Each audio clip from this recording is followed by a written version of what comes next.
Hey guys, তো হঠাৎ করে আমাদের প্ল্যান হলো যে 3 দিনের জন্য চলো আমরা দীঘা ঘুরে আসি। তো 3 জন মিলে বেরিয়ে পড়লাম দীঘা ঘুরতে। প্রথমে বাস, তারপরে মেট্রো, তারপরে আবার ট্রেন। তো চলে এলাম আমরা এখানে দীঘায়।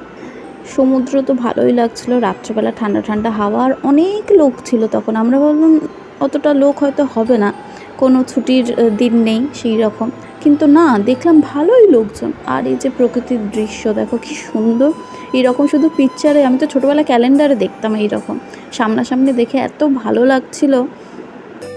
आँखें भर लो बाजुओं में तुमको है कसम।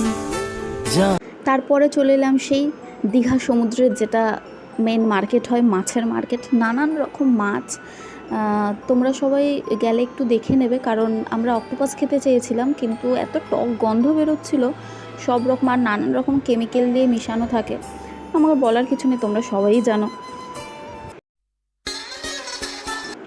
তারপরে আমি যার সাথে গেছিলাম, মানে আমার উডবি, তার সাথে আমি একটু ঢং করে ভিডিও করে নিলাম।